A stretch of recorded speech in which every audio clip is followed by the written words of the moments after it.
ultimately, it's a practice where we're using our senses to think. A lot of us tend to primarily focus on our cognitive capacity, but we have a whole wealth of information available to us through our bodies and through our senses.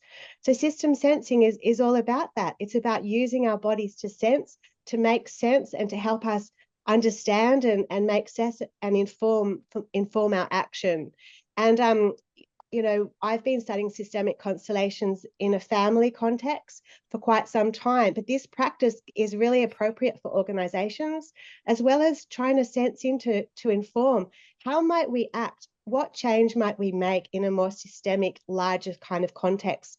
It's everything is systems. We have different Zoom levels of interlinked systems, and system sensing is a really valuable practice so that we can make sense and inform how we might act to co-create the kind of futures that we would like. This practice I find is really powerful. It has a lot of applications, from looking at any system, navigating choices and blocks, uncovering insights around environmental issues, which is one of the areas that I've been working with it in. So understanding water basin over extraction and things like how we can move towards reconciliation, particularly with our First Nations communities.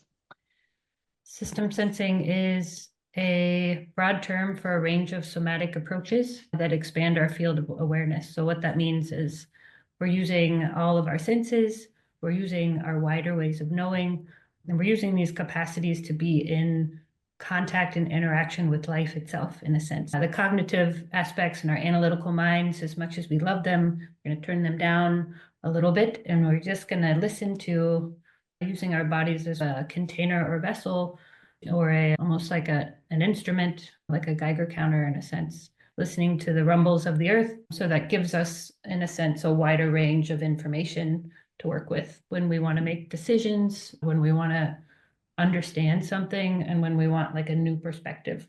We get a felt sense. It comes back to what Zam was talking about, as ourselves as that instrument, that sensing instrument, and we can pick up a lot of information. So rather than relying on things like AI and other things to think for us, is building our own capacity for sensing and navigating through the complexity.